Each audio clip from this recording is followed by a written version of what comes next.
My wife's movie club watched My Fair Lady, the 1964 film starring Rex Harrison as Henry Higgins and Audrey Hepburn as Eliza Doolittle. This is a musical, but the songs drive the meaning of the story more than the actual story does. As you listen to the lyrics, you can unravel the veiled meaning behind the story. Henry Higgins is a linguist who records and studies languages and dialects. He meets with the Mr. Pickering, who has just returned from India and is looking for Mr. Higgins, both of which have an interest in languages and the study thereof. Henry Higgins starts off by singing, Why Can't the English Speak English? The song poses a question of why some are successful and respectable and others are not. He meets a flower girl named Eliza Doolittle, and he asks if she is a prisoner of the gutter condemned by every syllable, or is there a solution? And for Henry Higgins, the answer is discipline and education. He even boasts that he could take someone, anyone, even Eliza Doolittle, and pass her off as a duchess with the right training. So, while the film uses her language and pronunciation as the topic, it becomes a reference to how one can change their circumstances. Henry Higgins has assigned the blame for the variations in society on the lack of discipline and education. To him, everyone's the same, with the same opportunities, but they differ in their education and their discipline, and so we see him treat everyone the same throughout the film. Eliza then sings Wouldn't It Be Loverly with a meaningful mispronunciation, the song that speaks of her dreams and her desires. She recognizes that there is something keeping her from her dreams, her desires to work in a flower shop instead of selling the leftovers. In essence, she recognizes there is a need to change in order to achieve her dreams. Eliza's father, Alfred Doolittle, appears in the film to show us a different perspective. To him, success is not about education and discipline, it is about luck. He explains with arguably the most catchy song of the musical, With a Little Bit of Luck. The song reveals Alfred knows the Lord wants men to work, but with a little bit of luck, someone else will do the blinking work. He goes on to show his character. With luck, he can give in to temptation of liquor. He can not get married, but sleep around, not help his neighbor by not being around for them, and not supporting his children.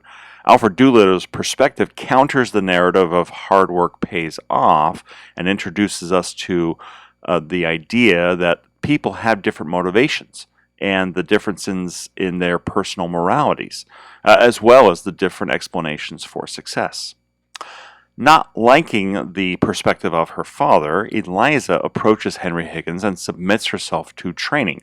The film shows us her working hard. Long, repetitive hours, she struggles to get it right. It's not easy for her, and it's not easy for anyone.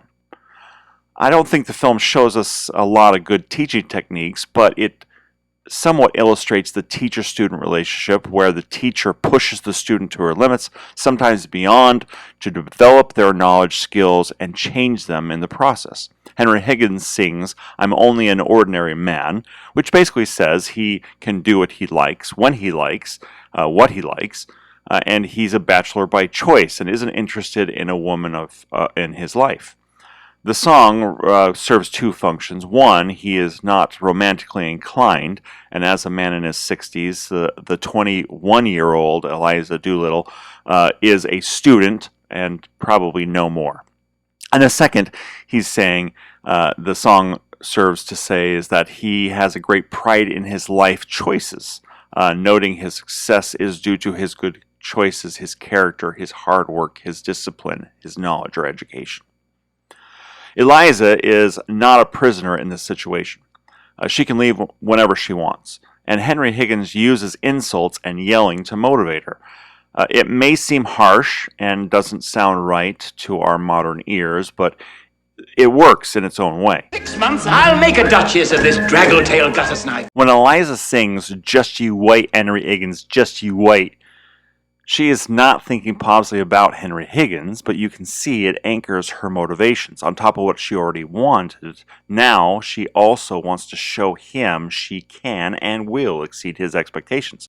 And finally, the hard work and determination pay off. Eliza is successful and she masters her topic of study. The songs The Rain in Spain falls mainly on the plain, I think she's got it, and I Could Have Danced All Night are songs that are to show that she has grown, she's achieved her goal. Honestly, I think the song that She Could Have Danced All Night should have come after the embassy appearance. That's where she actually dances and had a great time and makes sense there. But I think it's used here to emphasize that she sees the fruit of her labor, the training, the study, the hard work. It's made a difference. After the embassy ball, Pickering congratulates Henry Higgins on his triumph, and they sing You Did It. And in the experience, Eliza is not included. She feels abandoned again. We see her disappearing into the background corner as the scene progresses. We get a second version of Just You Wait, showing us that even after Eliza's training, hard work, and victory, she has not achieved everything she wanted, and the discipline and the education alone may not be enough. The second half of the film tells us that it is not only about what you know or how skilled you are. It is about what you do with it. It also asks, is your discipline and education of value when it is used? Are you offering the world something they actually want? While Henry Higgins was right about education and discipline to a certain degree, success is more about what you offer to others. While I do not see this film as a romance, and the love of Henry Higgins towards Eliza is more father-to-daughter love, there is a love interest in the film, telling us that it's not all people value the same things in the same way, and while Henry Higgins may not be able to fulfill all Eliza's desires, there may be others who can and will. It is not a compelling storyline, so you don't feel the chemistry or the urgency of it, but I think it was included to show us that we all see things a little differently.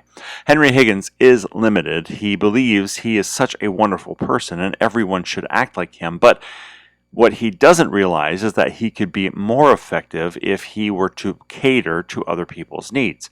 Then the film takes us back to Alfred, who has become successful without the hard work or the further education. So the film brings us back to the question that what makes the difference? The answer is in the song Show Me. The song can seem to be a romantic notion of scolding, but to me it is more of the crux of the second half of the film. The secret to success is your ability to give to others what they desire in your actions, not just your words. Alfred's immoral philosophy is popular, and therefore he has gained success. I think is ironic in how he refers to Henry Higgins as ruining him and ruining his life. But again, the point of the character is to illustrate how different people can be. He also raises a question about what is good and what is nice. So Henry Higgins is rude and mean. He insults people left and right. He seems to think about nothing but himself. He is that prototype or that modern eccentric genius or expert, like House in the Dr. House or Sherlock. They are brilliant, but they're also jerks.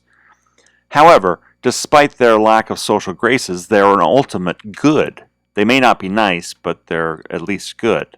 Alfred, on the other hand, is not good, but he is nice. Henry Higgins gives Eliza a home, clothes, training. He pushes her to become better than she was. And he is more of a father to her than her actual father. Probably the most misunderstood song in the musical is Why Can't a Woman Be More Like a Man?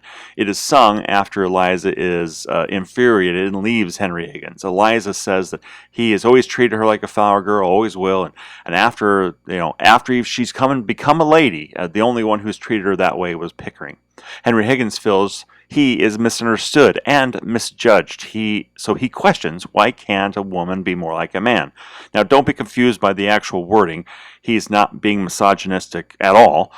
He is a human, and he is hurt. If my home were in a tree, would I run off and never tell me where I'm going?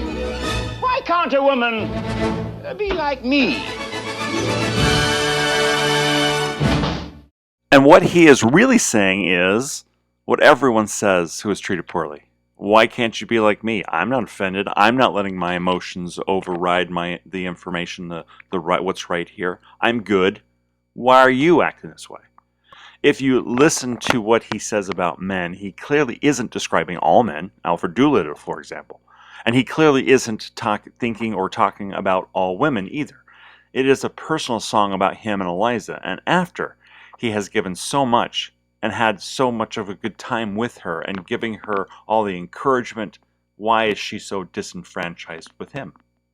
To understand the song, all you need to do is change the groups involved. Why can't their group be more like my group? Why can't you be more like me? You, as the audience, may think he's a jerk, but to him, Eliza is the one who is acting irrationally and being the jerk to him.